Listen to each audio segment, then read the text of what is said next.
السلام علیکم ورحمۃ اللہ۔ میں محمد عدیل، آپ دیکھ رہے ہیں اپنا یوٹیوب چینل یونیک ایموشنز۔ دوستو، ایک شخص کو گھوڑے کی ریس کھیلنے کا بہت شوق تھا۔ اس کے پاس طرح طرح کی نسل کے گھوڑے دستیاب تھے۔ ایک دن اس کا ایک دوست کسی نایاب نسل کا گھوڑا لے کر آیا بطور گفٹ، کہ جسے دیکھ کر اس کا دوست حیران ہو گیا اور اس سے کہنے لگا، واللہ مانگو مجھ سے کیا مانگتے ہو، اس کے بدلے میں یہ وہ نسل ہے جس کی آج تک مجھے بہت خواہش تھی مگر میں اسے حاصل نہیں کر سکا۔ اس کے دوست نے مسکرا کر جواب دیا، ارے چھوڑو یار، میری طرف سے تم اسے تحفہ سمجھو اور تحفے کی کوئی قیمت نہیں ہوتی۔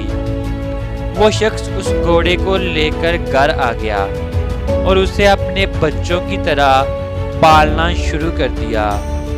اس شخص نے اس گھوڑے کا نام روکو رکھا۔ وہ روکو سے بہت زیادہ محبت کرتا تھا اور باقی تمام گھوڑوں سے زیادہ وہ روکو سے پیار کرتا اور چاہت کرتا۔ اس سے لگاؤ بھی سب سے زیادہ روکو سے ہی تھا۔ وہ روکو کی دن رات خدمت کرنا شروع ہو گیا۔ دیکھتے ہی دیکھتے روکو جوان ہو گیا۔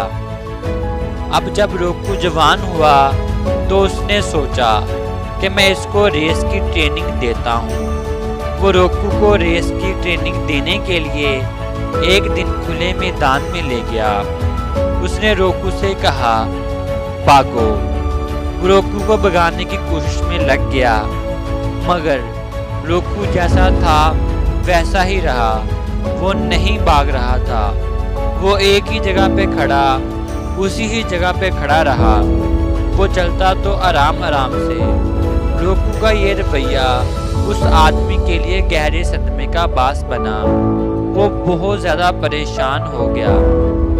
پریشانی میں وہ ساری رات سو نہ سکا، کیونکہ یہ وہ نایاب نسل کا گھوڑا تھا جس کے بارے میں مشہور تھا کہ یہ نسل کا گھوڑا کبھی ریس نہیں ہارتا، یہ ہمیشہ پہلی پوزیشن پر ہی آتا ہے۔ روکو کا ایک دن کا رویہ، پھر 2 دن کا رویہ، پھر 3 دن کا رویہ، مسلسل یہی رویہ اس انسان کو پریشان کرتا جا رہا تھا۔ دیکھتے ہی دیکھتے وہ انسان سوچ اور پریشانی میں اس قدر آ گیا کہ وہ لوگوں سے پوچھنے لگا کہ میں اس گھوڑے کا کیا کروں۔ اس کے ذہن میں مختلف طرح کے خیال آ رہے تھے اور لوگ اسے مختلف طرح کے تجربے بتا رہے تھے، لیکن اب تک جو بھی لگایا گیا تجربہ تھا وہ سب ناکام تھا۔ ایک دن اس آدمی نے اپنے والد سے مشورہ کیا، ابا جان، میں یہ گھوڑا لایا ہوں لیکن یہ دوڑتا نہیں ہے، میں کیا کروں؟ میرے باقی تمام گھوڑے بوڑھے ہو رہے ہیں۔ اب میری یہی آس اور امید ہے، اگر یہ ریس میں نہیں دوڑے گا تو میں کہاں جاؤں گا؟ میں تو سڑک پہ آ جاؤں گا۔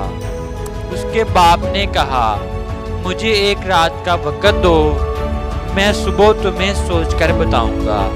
وہ آدمی یہ بات کہہ کے سو گیا۔ جب صبح ہوئی تو اس آدمی نے اپنے بیٹے کو ایک مشورہ دیا۔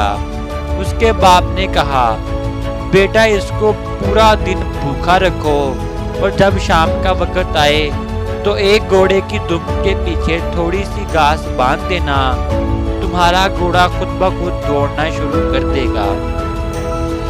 اس شخص نے اپنے باپ کی بات میں عمل کیا، پورا دن روکو کو بھوکا رکھا اور شام کو ایک گھوڑے کی دم میں تھوڑے سے گھاس کے تنکے باندھ دیے، روکو کو دکھایا اور اس گھوڑے کو بھگانا شروع کر دیا۔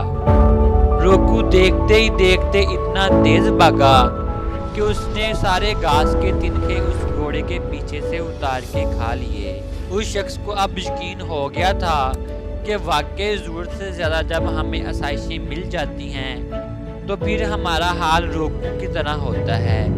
کوئی بھی کام ہم سے نہیں ہوتا، بس بستر ہوتا ہے اور ہم ہوتے ہیں۔ پھر روکو ایسا دوڑا، ایسا دوڑا کہ اس نے پیچھے مڑ کر بھی نہیں دیکھا۔ روکو ہر ریس میں اول آنے لگا اور روکو نے ہر میدان فتح کیا۔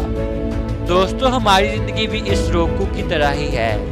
دوستو ہماری زندگی اور ہماری مثال بھی اس روکو کی طرح ہے۔ جب ہم لوگوں کو ضرورت سے زیادہ آسائشیں ملتی ہیں، خوشیاں مل جاتی ہیں، تو ہم اپاہج ہو کے رہ جاتے ہیں، ہم صرف بستر کے ہو کے رہ جاتے ہیں۔